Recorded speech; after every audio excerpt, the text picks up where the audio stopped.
Before I start this video, just a heads up, there will be spoilers, so now is your chance to click off this video. And another thing, this game features jump scares, but you probably already knew that already. Anyway, I hope you guys enjoyed the video.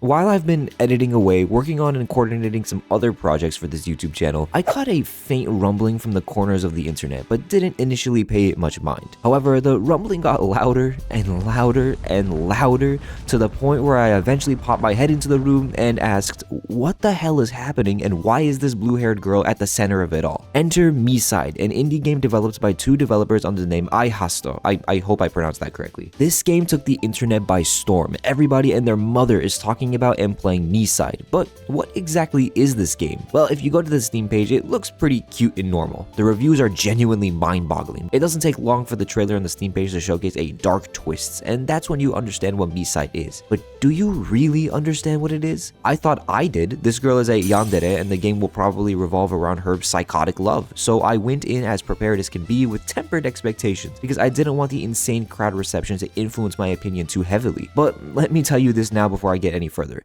Nothing could have prepared me for what MiSide had in stock. Not the trailers, not the overwhelmingly positive reviews, not even the content creators making videos on this game. MiSide is a special title, and I want to talk about what makes this game so successful, and to do that, there's one thing you've got to know about me. Horror games are my weak points. I've played a select few over the years, but generally this genre is not on my radar, and it's not because I dislike it or anything like that. I just get frightened very easily.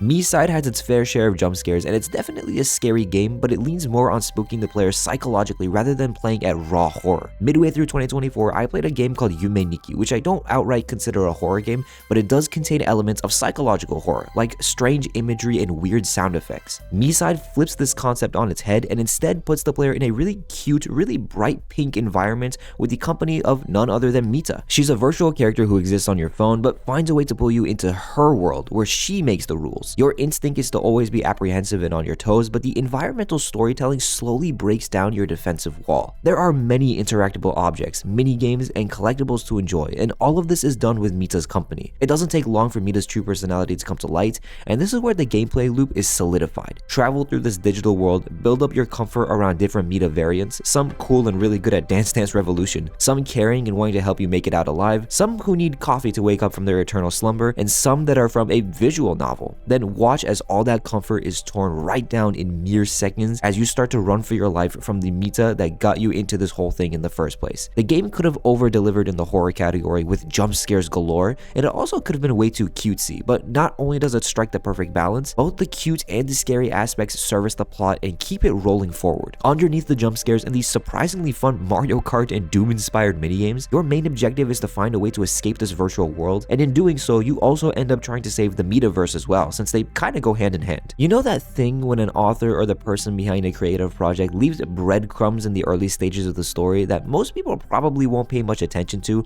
or will just miss outright? MiSide is full to the brim with these small little details, and when you get near the end, it's the kind of game that'll make you grab your head with both of your hands and go, how did I miss that? Was it seriously foreshadowed at the beginning? Besides the big things, there are even some small stuff that seemingly have no bearing on the plot at all, like this weirdly placed soda can that can be found later in the game at a different location. Why does this matter at all? It doesn't, but I thought it was a funny segue to talk about how the environments are always changing, sometimes in small ways, like the pictures being different for each Mita, and sometimes in major ways, like Sleeping Mita's world looking like it was ripped straight out of my dreams. Sometimes the environment changes in very scary ways, like this part where it's pitch black but the room is full of random Mitas and you're tensing the entire time because the possibility of one of them jumping out at you isn't zero. If you missed something in your initial playthrough, which I'm hoping you've already done before watching this video, it's no worries, because the best part is that you can go back into the game at certain checkpoints to not only see everything you missed, but to also get the other two endings, which are nice complements to what many consider to be the main storyline. There are also many collectibles, which are directly tied to character profiles, a couple of costumes that you can dress Mita in, which actually changes her appearance in-game, and also a list of achievements. It took me just over 4 hours to beat the game, and I only unlocked 10 out of the 26 achievements in the playthrough, and I thought I was doing a pretty thorough job of checking everywhere, so that should go to show how much is packed into this game. One of the most surprising things about MiSide to me were the visuals and the soundtrack. This game was made with Unity, which isn't the most shocking thing. A lot of games run on Unity nowadays, but this might just be one of the most artistically pleasing Unity games out there. The developers did a fantastic job of creating this fluid movement that's able to portray real and unreal animations, no pun intended. Sometimes Mita acts and moves exactly like a human would, like how she moves to block you as you try to check her wardrobe, because that's where her underwear is, you goofy guy. What did you think would be behind those doors? Another door that leads to a basement? No,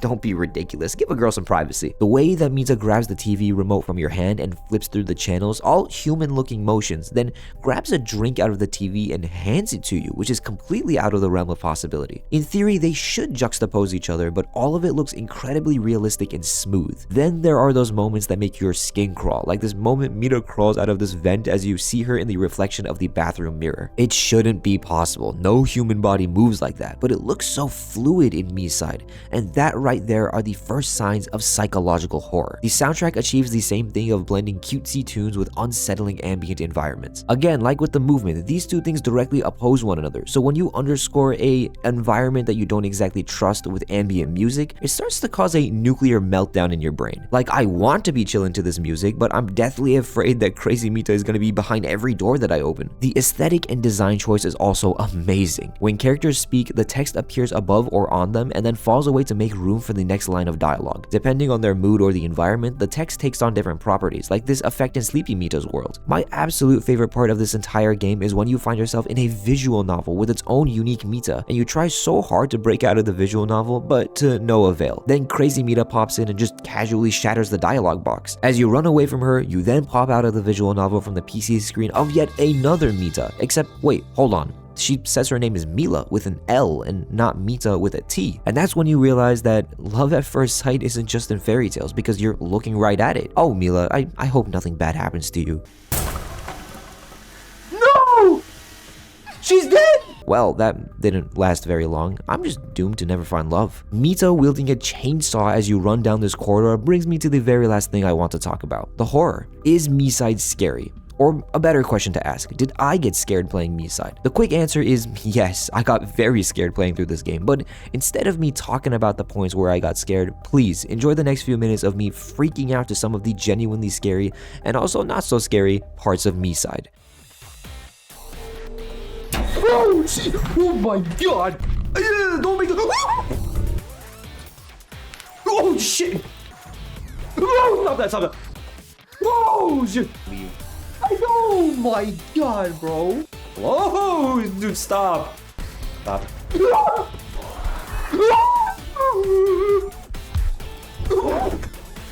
Oh my! Oh, dude, stop that! Stop that! Stop that! Stop that! Stop that! Stop that! Don't do that, man! Oh shit! Whoa. Let me go! Dude, let me go! Dude, let me go! Dude, let me go! Stop! Stop! Stop! Stop! Stop! Stop! Stop! Stop! Stop! Stop! Stop! You I said. Dude. Stop! No! Stop! No! Stop!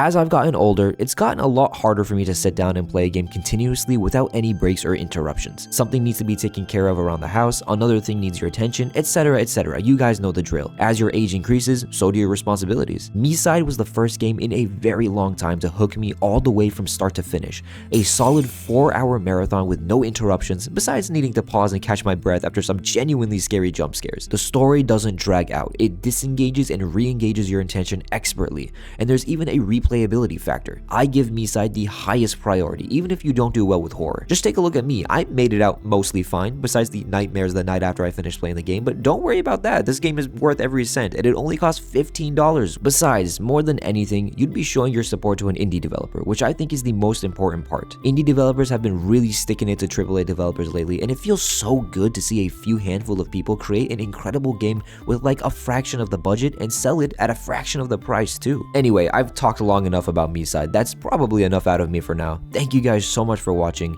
and I'll see you guys when iHosto drops the peaceful mode for MiSide and I can play a dating sim with my beloved Mita.